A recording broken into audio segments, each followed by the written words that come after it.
Good evening. My name's McKay, and I've been a paranormal investigator for over 20 years. Tonight's true ghost stories were sent in to my ghost website at coldspot.org. Our first true ghost story comes from Danielle. My husband, myself, and my 3 kids moved about 8 years ago. We rented a 50-year-old house on a 1-acre lot. Within a few weeks, we had issues of a picture being moved and flipped over almost every night. I had a candle holder that held 5 candles. That also got moved, and the candles were found lying on the floor.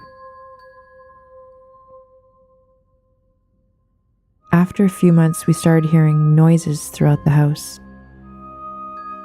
My daughter's friend said she heard giggling and saw a little girl running down the hall.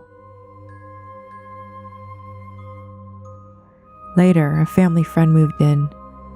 One day he woke up to a little girl standing over him. When he sat up, she was gone. He described her as being young, approximately 6 years old, with long blonde hair.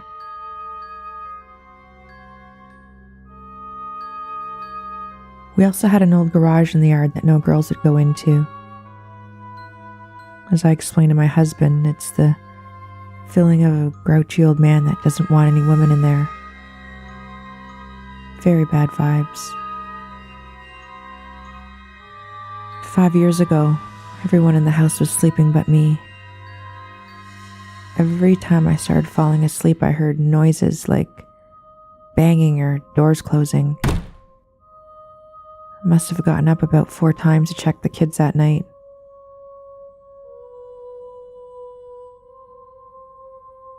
I tried going to sleep and the TV in our bedroom turned on and off several times. And then the light in our room turned on. This time my husband woke up. He asked me if I was burning something.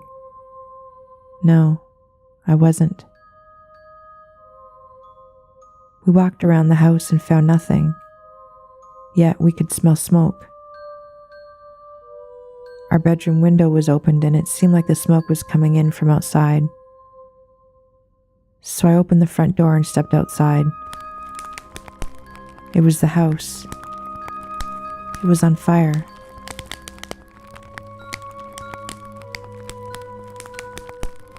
Everyone got out of the house, and the next morning the fire department released the house. And above the doorway at the main entrance, it looked like the word boo was written where the paint came off. It spooked me out. The weirdest part is that the next house we got, a little handprint done in glitter showed up in 3 rooms of the house. Also, a shadow has been seen at the windows. And we hear our names being called. Not sure if it's possible, but it seems like she moved with us and has stayed with us since.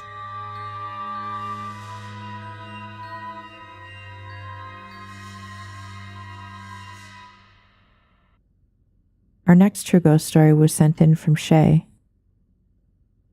One day dinner was late. It was about 10 p.m. and I went for my regular walk. The streets were empty, with no signs of any life. I thought it was strangely deserted. I heard someone whispering behind me, so I quickly spun around and no one was there. As I turned back, there was a little girl about 5 or 6, standing about a block away from me. I could hear her sobbing and mumbling to herself from where I was standing.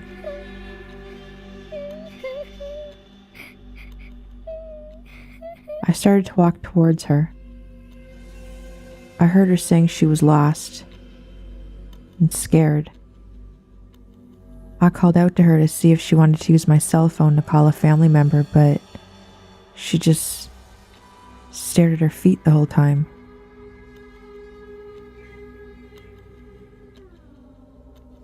I got closer to her and I could see that she was bleeding from her head, and blood was running down her neck.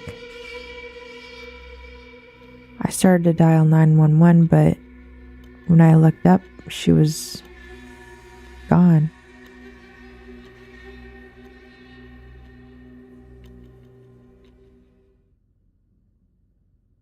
Our next true ghost story was sent in from Catherine. I'm not sure of the exact year the house was built. It would have been around the 1880s.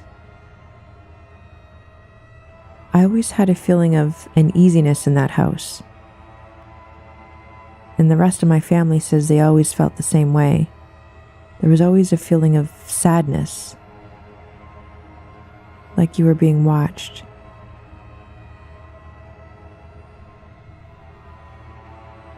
One night, I was going up the stairs to my bedroom.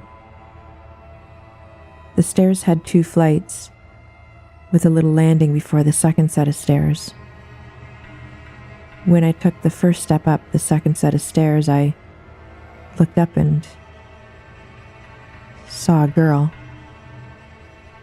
She looked to be about 12 years old. She was walking out of my room and into my brother's room, which was across the hall. As she was walking, she turned her head and looked at me, but carried on. My brother claims to have seen the same apparition as I did, only she was walking out of his room and into mine. On another morning, my sister, whose bedroom was at the top of the stairs, came running downstairs screaming because she could hear a drumming sound coming from the attic. The attic stairs were in her bedroom closet. When I went up to look, I saw nothing and heard nothing. A few years after moving from there, I met a friend whose aunt and uncle lived in that same house a few years before I did. They have the same story about the little girl upstairs and the feeling of uneasiness in that house.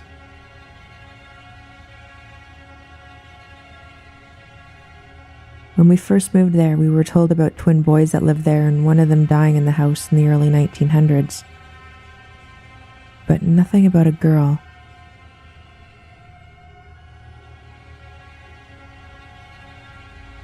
In December of 2008, the house burnt to the ground.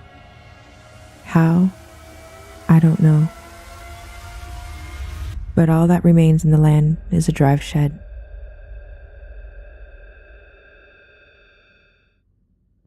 Our last true ghost story was sent in from Steve. Shortly after moving into our century-old home, our 4-year-old daughter became more and more difficult to put to bed. She complained of someone in her closet. Now, this wasn't really a closet with a door. It was a partition which we kept her toys behind. I would have to go into her room and entertain her by slaying all the monsters hiding in her room.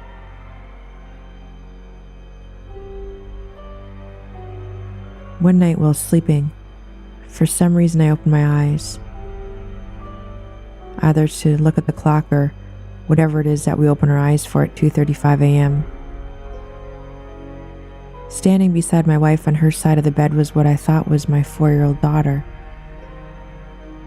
There was a window on that side of the bed and it was standing in front of the window, so all I could see was its shadow. I asked the shadow, "What do you need, sweetie?" There was no reply. Again I asked, and again, there was no reply.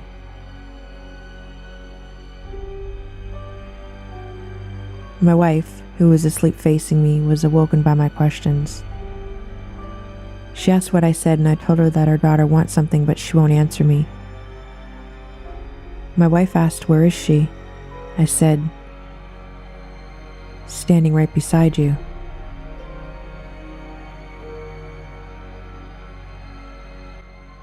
Looking towards the window, she replied, "No, she isn't." still seeing this figure standing there.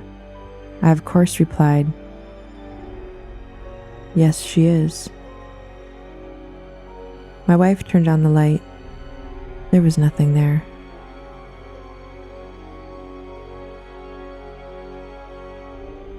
The next morning I inspected the room. Later, I asked my daughter, "What does that person you say is in your closet look like?" She replied, "She's a little girl, and she plays with my toys."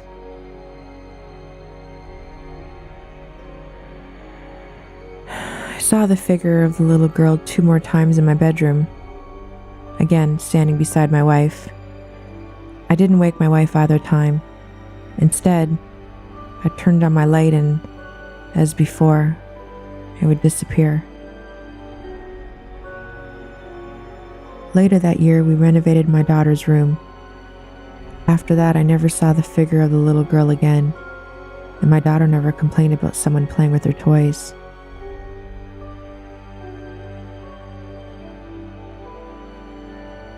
Years later, my neighbor was putting in a new septic tank. While digging, they found an old concrete cistern. When they removed what they thought was the broken lid, the lid was actually a broken headstone. The first name was broken off, but the last name was still legible with the name Dundas.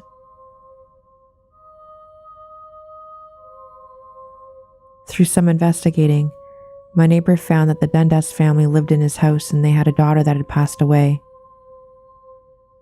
We're still trying to find her name and age.